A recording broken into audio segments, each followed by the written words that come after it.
నేనేం చెప్పాను? పిల్లలు ఇచ్చి నీకు ఏం చెప్పాను? గర్భఫలం అన్నానా? అవును తండ్రి. మరి గర్భఫలం నేను చేయాలి, నువ్వు ఏం చేయాలి? అందంగా తీర్చిదిద్ది 10 మందికి చూపించాలి గర్భఫలాన్ని. అదిగోటి బాబు, నా ఫలం దేవుడిచ్చిన బహుమానం. నీకెవడైనా పనికి మళ్ళీ ఇత్తడి కప్పు ఒకటి గిల్టేసి హై జంపులోనో లాంగ్ జంపులోనో ఏ పనికి మళ్ళీ నాట్లోనో కప్పిస్తే ఆ పనికిరాని కప్పు తీసుకెళ్ళి ఇంట్లో అద్దం ఉన్న బీరువాలో పెట్టి వచ్చినోడు అందరికీ ఆ కప్పు గురించి చెప్తావు. నీకు ఇచ్చిన చెప్ప, నా కప్పు నా చెప్ప, నా కప్పు నా చెప్ప అని. అంటే నీకు ఇచ్చిన చెప్పకి ఎంత బహుమానం, అంటే ఎంత విలువ ఇచ్చావే. నువ్వు గొప్పోడువా, కప్పు గొప్పదా? నువ్వు గొప్పరా. కప్పేటి బుర్రని మీద పెట్టుకున్నావు. చూసారండి మనిషి ఎలాగైపోయాడు. దేవుడు నీకు ఇచ్చిన ఈ బహుమానమైన నీ పిల్లలు జీవము కలిగినవి. వాళ్ళు ఏం చేయాలని కోరుకున్నాడంటే, వాళ్ళు ఏం చేయాలని నీకు ఇచ్చాడు? ఈ బహుమానాన్ని నీకు ఎందుకు ఇచ్చాడట? 127 కీర్తన. మీ పిల్లల ఊరి మీద పోకిరీల్లా వదిలేయండి, డాక్టర్లు చేయండి, ఇంజనీర్లు చేయండి, హైటెక్ చెప్పండి, బైటెక్ ఎక్కించండి, ఎంటెక్ చేయండి, అమెరికాకి తగిలేయండి, ఇంగ్లాండ్కి తగిలేయండి, పాతాళంలో పడేయండి. అదే చెప్పాడు నీకు? అదండి చెప్పాడు.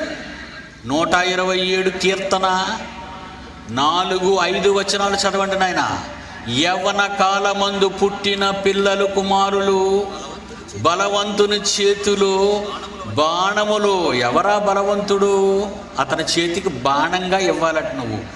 నీకెవరైతే ఈ బాణాన్ని ఇచ్చారో, నీకెవరైతే ఈ బహుమానాన్ని ఇచ్చారో ఆ బహుమానాన్ని ఒక బలమైన బాణంగా అంటే సూదిగా ఉన్న మొదలుండాలి, వెనకాతల విచ్చుకున్న తోక కావాలి, మధ్యలో ఖచ్చితంగా తిన్నగా ఉండే ఒక కర్ర కావాలి. అది ఒక బలవంతుని చేతు అంబులో పడాలది. ఎందుకట ఈ అంబు? బలవంతుని చేతిలో ఈ అంబు ఎందుకట?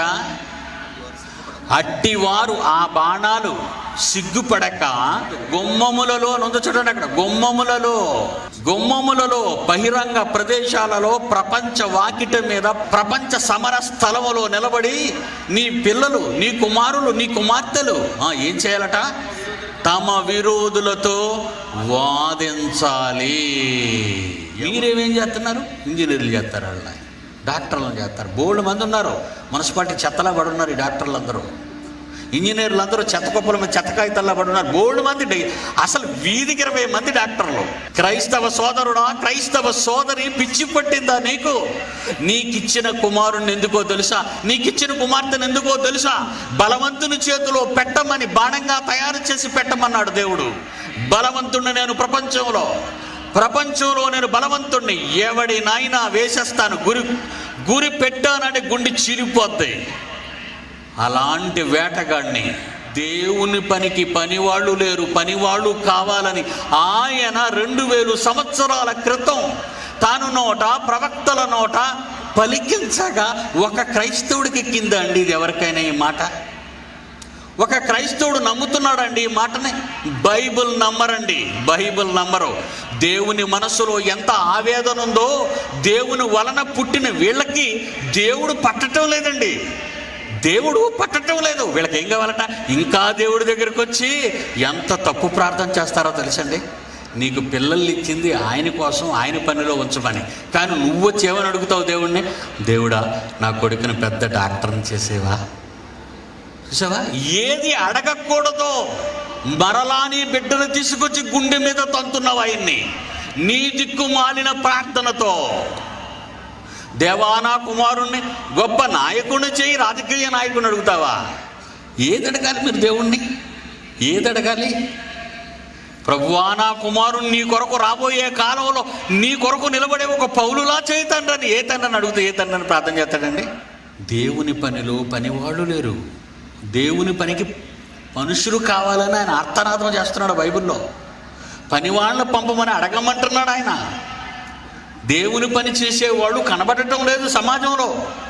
అలాంటి వాళ్ళు కావాలని దేవుడు కోరుకుంటుంటే నీవు కన్నా నీ పిల్లలను ఎవరికి కొరకు పెంచుతున్నావు? పని చేయాలి దేవుని కోసం, దేవుని పనిలో పెంచాలి, దేవుని జ్ఞానములో పెంచాలి, దేవుని కొరకు పెంచాలి. పెళ్లి అయిన వారికందరూ బహుమతులిస్తే గర్భఫలం దేవుడిచ్చు బహుమానమే.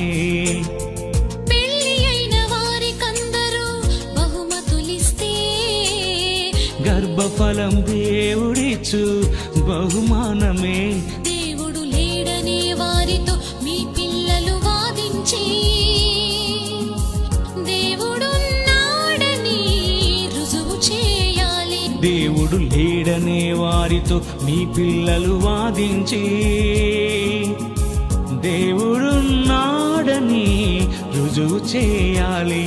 మీ పిల్లలని ఇలాగే పెంచాలని, మీ పిల్లలు ఇలాగే పెరగాలని, మీ పిల్లలని ఇలాగే పెంచాలని, మీ పిల్లలు ఇలాగే పెరగాలని తండ్రి గూర్చి తెలుపుటకే క్రీస్తు జన్మించెను. ఎవరికి తెలుసు ఆ తండ్రి మనసు, తన కోసం మనలను కన్నాడని. తండ్రి అయిన దేవునికి పిల్లలు కావాలి, అందుకే వివాహం ఘనమైనది. తండ్రి అయిన దేవునికి తనయులు కావాలి, అందుకే వివాహం ఘనమైనది. స్త్రీ పురుషులకందుకే పెళ్లి కావాలి, స్త్రీ పురుషులకందుకే పెళ్లి కావాలి. ఈ భూమిని నిండించాలి, తన కలలను పండించాలి. ఈ భూమిని నిండించాలి, తన కలలను